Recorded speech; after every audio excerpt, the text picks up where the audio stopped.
세상을 살다 보면 누구나 한 번쯤은 이렇게 생각해 본 적이 있을 것입니다. 내가 좀 더 돈이 많았더라면, 더 젊었더라면, 더 좋은 집이가 있었더라면.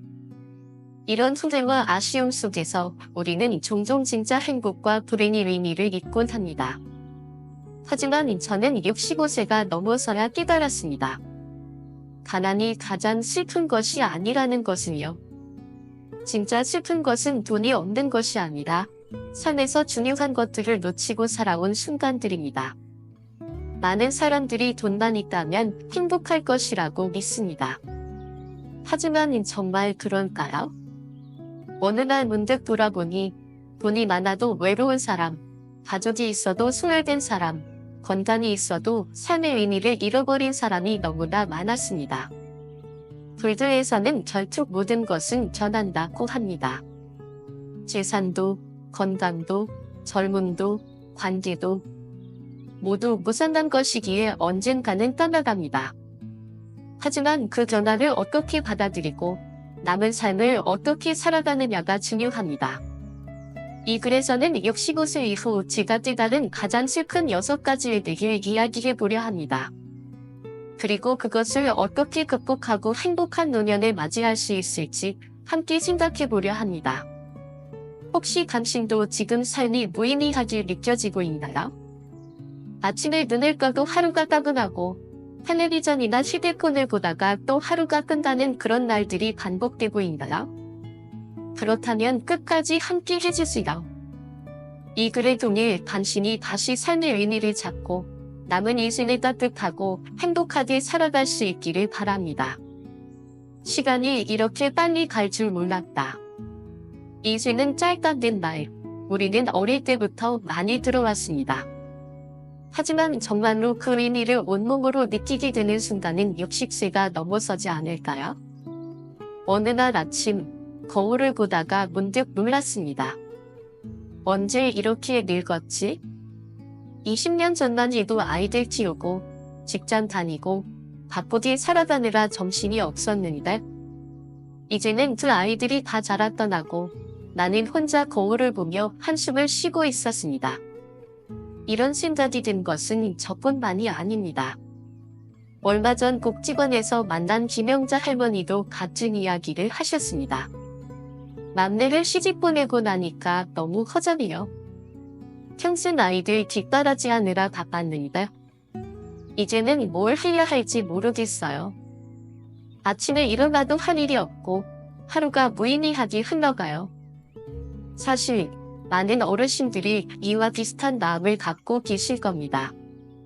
자녀를 다 키우고 은퇴하고 이제야 좀 쉬나 싶었는데 막상 쉬려니 삶이 허전하고 공허하게 느껴지는 것이죠.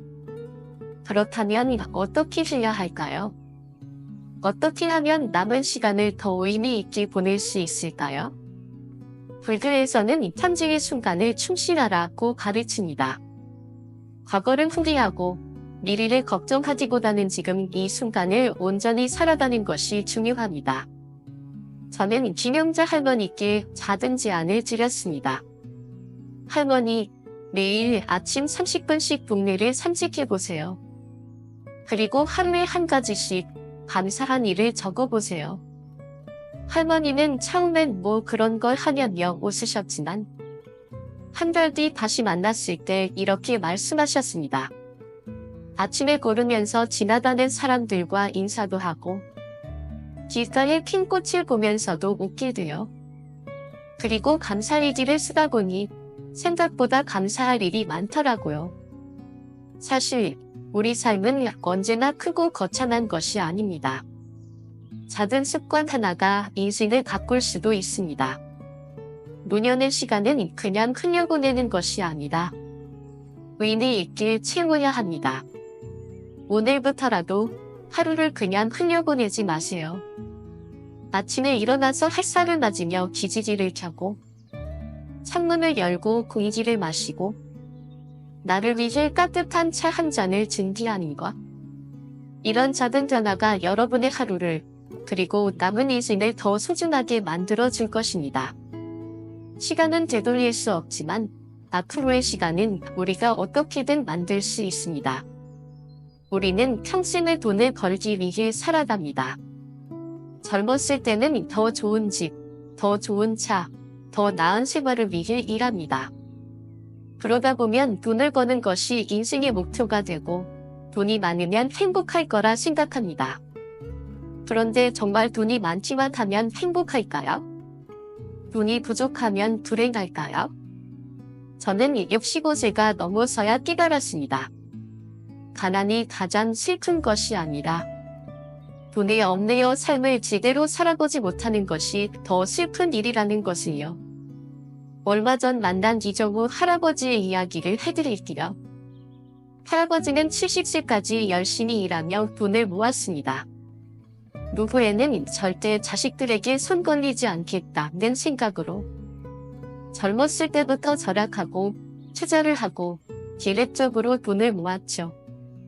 그런데 정작 은퇴하고 나니 모아둔 돈을 어떻게 써야 할지 모르겠더랍니다. 혹시라도 다 써버리면 어쩌나, 정원비라도 생기면 어떡하나. 걱정만 하다가 결국 75세가 되도록 제대로 돈을 쓰지 못했어요. 돈이 있어도 마음이 편하지 않아요. 매달 연금이 나오지만 쓸 엄두가 안 나요. 혹시라도 자식들에게 짐이 될까봐요. 그래서 평생 아껴왔는데 이제 와서 보니 그렇게 아낀다고 행복했던 것도 아니었네요. 이정우 할아버지의 이야기를 들으며 우리는 돈을 모으는 방법은 배웠지만 돈을 잘 쓰는 법은 배우지 못했다는 생각이 들었습니다. 돈은 결국 삶을 풍요롭게 하기 위한 도구입니다. 그런데 돈을 쓸 줄 모르면 돈이 많아도 불행해집니다. 반면 김미영 할머니는 조금 다른 삶을 살았습니다. 남편이 왜 그렇게까지 아껴야 하냐며 말릴 정도로 할머니는 젊었을 때부터 월급의 10%를 무조건 저축했습니다. 값비싼 옷을 사는 대신 점심값을 아껴가며 조금씩 저축한 돈이 지금은 그녀의 가장 든든한 자산이 되었습니다. 30년 전엔 이 돈이 이렇게 소중할 줄 몰랐어요. 그땐 그냥 혹시 모르니 모아두자 했던 건데 지금은 내가 정원비도 내고 손주 용돈도 주고 누구에게도 손 벌리지 않고 살 수 있는 게 너무 자랑스러워요. 이 이야기를 듣고 저는 깊이 깨달았습니다. 돈이 많고 적음이 중요한 것이 아니라 그 돈을 내가 주체적으로 쓸 수 있는가가 중요하다는 것을요. 불교에서는 탐욕을 버려라라고 가르칩니다.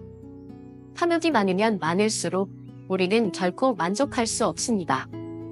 더 많이 벌어야 한다, 더 많이 모아야 한다는 생각에 사로잡히면 결국 그 돈이 우리를 지배하게 됩니다. 그렇다면 우리는 어떻게 해야 할까요? 첫째, 돈을 위해 살지 말고 돈을 내 삶에 맞게 사용하세요. 돈을 모으는 것도 중요하지만 너무 아끼지만 하느라 삶을 제대로 즐기지 못한다면 무슨 의미가 있을까요? 어느 정도 계획을 세우고 남은 인생에서 하고 싶은 일들을 위해 써보세요. 둘째, 경제적 자존감을 지키세요.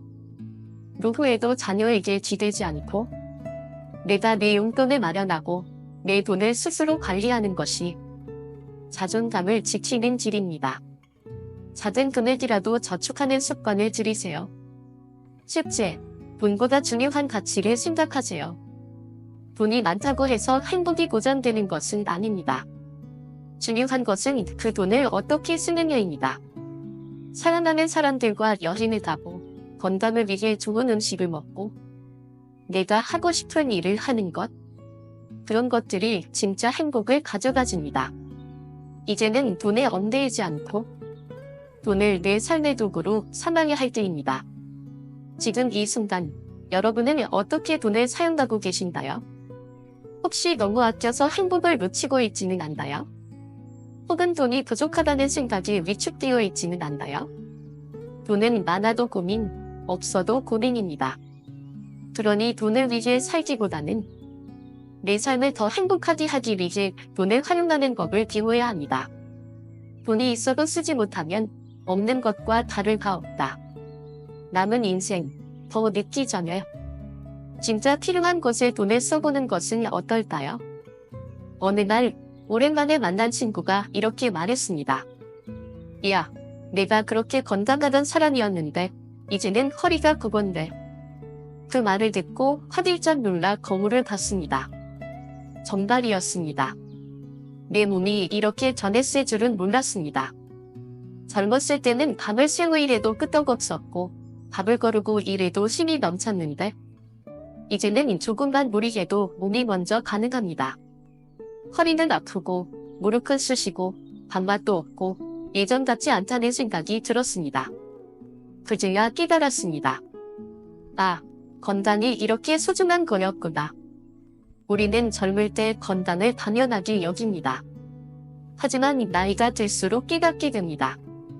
돈이 많아도 건강이 없으면 아무 소용이 없다는 것을. 건강을 잃고 포기하는 사람들. 얼마 전 박영수 할아버지를 만났습니다. 그는 젊었을 때 대기업 임원으로 일하면서 돈을 많이 벌었습니다. 은퇴 후에는 여유로운 노후를 보낼 길을 지었습니다. 그런데 퇴직한 지 2년 만에 큰 병을 얻었습니다. 정원 뒤로 평생 모은 돈의 절반을 써버렸고 이제는 걷기도 힘들어져 버렸습니다. 그때는 일하느라 바빠서 운동할 시간이 없다고 생각했어요. 술자리가 많았고 식사도 제때 챙겨 먹지 않았죠. 그때 건강을 관리했더라면 지금 이렇게 후리하지 않았을 텐데. 이런 후회를 하는 어르신들을 정말 많이 봤습니다. 건강이 있을 때는 소중함을 모릅니다.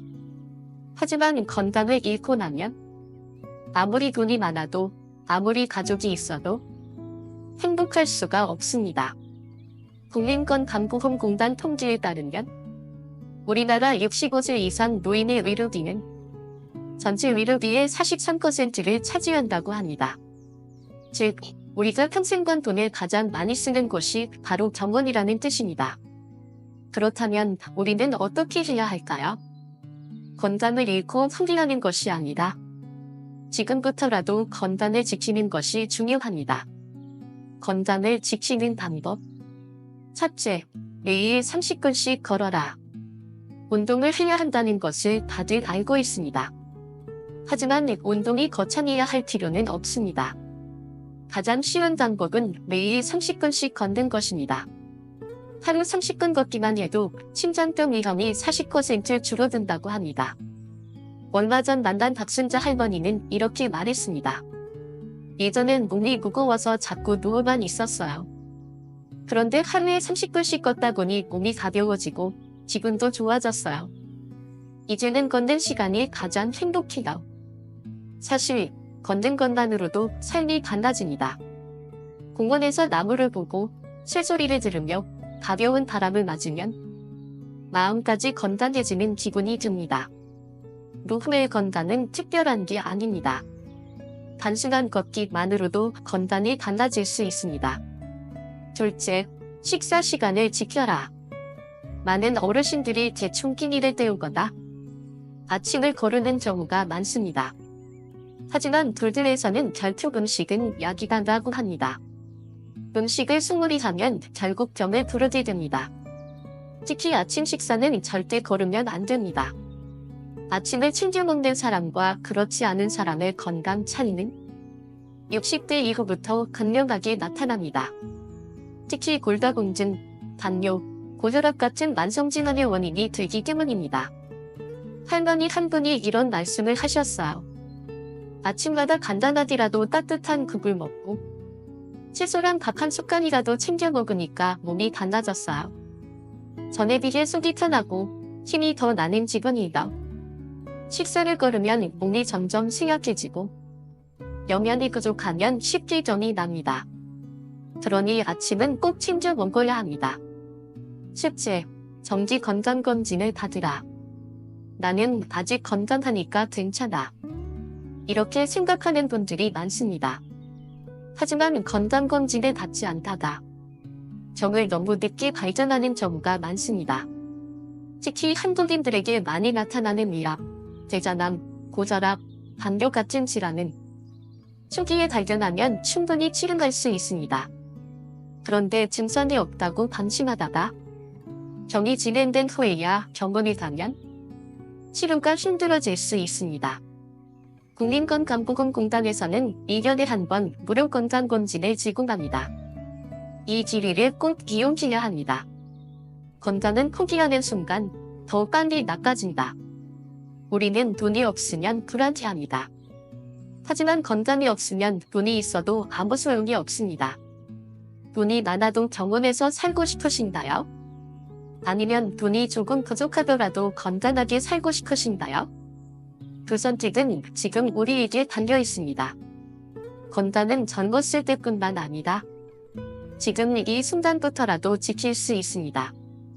내일부터, 아니, 지금부터라도 시작해보세요. 공원에 나가서 10분이라도 걸어보세요. 아침밥을 따뜻하게 차려보세요. 그리고 가까운 보건소나 병원에서 건강검진을 예약하세요. 건강은 우리가 가진 가장 큰 재산이다. 이제 여러분은 무엇을 선택하시겠습니까? 가족보다 중요한 것은 없다. 세상을 살면서 돈도 건강도 중요하지만 결국 우리가 가장 의지하는 것은 가족입니다. 아플 때 곁에 있어주고 외로울 때 위로해주고 내가 세상에서 사라져도 기억해줄 사람들. 그들이 바로 가족입니다. 하지만 가족이 항상 우리를 행복하게 해주는 것은 아닙니다. 어쩌면 가장 가까운 사람들이기다. 가장 많이 상처를 주고받는 존재가 가족일지도 모릅니다. 나이가 들수록 자식들은 가까지고 손주들은 자라서 자기 삶을 살아가고 아내, 남편은 곁에 있지만 예전 같지 않고 어느 순간 가족이 있는데도 외로움을 느끼게 됩니다. 저는 65세가 넘어서야 깨달았습니다. 가족이 있다는 것이 중요한 것이 아니라 가족과 어떻게 관계를 맺느냐가 더 중요하다는 것을요. 엄마, 우리 좀 떨어져 지내면 안 될까? 얼마 전 복지관에서 만난 최영순 할머니는 손주를 돌봐주러 아들 집에 매일 가셨습니다. 아들이나 며느리가 고생할까봐 아침부터 가서 청소하고 빨래하고 저녁까지 손주를 돌봐주셨죠. 그런데 어느 날 아들이 이렇게 말했습니다. 엄마, 우리 좀 떨어져 지내면 안 될까? 그 순간 가슴이 철렁 내려앉았습니다. 내가 뭐 잘못했나? 나는 도와주려고 한 건데. 이런 이야기를 들을 때마다 마음이 아픕니다. 자식들을 위해 헌신하고 손주들을 키워주면서도 결국 너무 간섭한다는 소리를 듣게 되는 부모님들. 왜 이런 일이 벌어질까요? 왜 우리는 사랑하는 가족과 멀어지게 될까요? 불교에서는 결핍 집착이 고통을 낳는다고 합니다. 가족을 너무 사랑한 나머지 그들을 통제하려 하거나 내 방식대로 하길 바라는 순간 갈등이 생기기 시작하는 것입니다. 자식은 내 것이 아니다. 불교에서 자주 등장하는 가르침 중 하나가 있습니다. 자식은 내 것이 아니다. 우리는 자식을 낳고 키우면서 그들이 평생 내 곁에 있을 거라 착각합니다. 하지만 자식은 결국 자기 삶을 찾아갑니다. 예전에 한 교수님께서 이런 말씀을 하셨습니다. 자식은 마치 강물 위를 떠가는 나뭇잎과 같다. 같은 물살을 타고 흘러가지만 언젠가는 각자의 길로 흘러간다. 그러니 우리가 해야 할 일은 자식이 떠나지 못하게 붙잡는 것이 아니라 그들이 잘 흘러갈 수 있도록 부드럽게 보내주는 것입니다. 적당한 거리, 더 깊은 사랑. 서울대학교 노년학 연구소의 조사에 따르면 부모와 자식이 적절한 거리를 유지하는 것이 오히려 더 오랫동안 좋은 관계를 유지하는 비결이라고 합니다. 그렇다면 가족과 좋은 관계를 유지하는 방법은 무엇일까요? 첫째, 내 자식이라는 생각을 내려놓으세요. 자녀들도 이제 한 가정을 꾸리고 살아가는 어른들입니다. 그들의 선택을 존중해 주세요. 우리 방식이 무조건 옳은 것이 아닐 수도 있습니다. 둘째, 약속을 정하고 만나세요. 불시에 찾아가는 대신 미리 연락하고 만나는 것이 서로를 더 배려하는 방법입니다. 보고 싶으면 언제든 가야지 라는 마음을 잠시 내려놓고 자식들의 일정도 배려해주세요. 첫째, 자신만의 생활을 만드세요. 자녀에게 모든 관심을 쏟다 보면 그들이 멀어질 때 우리는 더 큰 상실감을 느낍니다. 나만의 취미나 친구 관계를 가꾸세요. 그것이 오히려 가족과의 관계도 건강하게 유지하는 방법입니다. 가족은 결국 서로를 그리워하는 존재. 이제 와서 생각해보면 부모님도 저를 너무 사랑한 나머지 때로는 간섭도 하고 때로는 잔소리도 하셨습니다. 그때는 그게 싫어서 멀리하기도 했지만 이제 부모님이 안 계시니 그때의 잔소리마저 그리워집니다. 사람은 그렇습니다. 가까이 있으면 불편하고 떨어지면 그리워지는 존재가 바로 가족입니다.